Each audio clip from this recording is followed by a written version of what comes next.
જય માતાજી ખેડૂત મિત્રો, પ્રાકૃતિક ફાર્મ એમાં હું બીસી જાડેજા તમારું સ્વાગત કરું છું. ખેડૂત મિત્રો, જો આ ફોટામાં દેખાય ને એ ખાતરની ખાટ છે આપણે, બરાબર. દેશી ખાતર આખા વર્ષનું અહીંયા એકઠું કરેલું હોય, બરાબર. હવે આપણે એને છે ને આપણે માથે બળ નાખી મોરમ, બરાબર, એ નાખી અને એકદમ મસ્ત બેડ બનાવી અને માથે આપણે 2 પિયત આપી દેવાના છે. અને આ પિયતમાં આપણે જીવામૃત બનાવ્યું છે. તો આ ખાતરની ખાડમાં તે દેશી ખાતરમાં આપણે જીવામૃત આપીએ અંદર, જેથી કરીને છે ને અંદર બેક્ટેરિયા વધે અને એકદમ છે ને કમ્પોસ્ટ થઈ જાય ખાતર, બરાબર.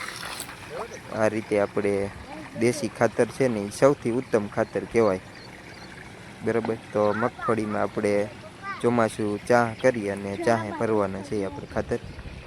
અંદાજે આ 15 ટ્રેક્ટર જેટલું ખાતર છે,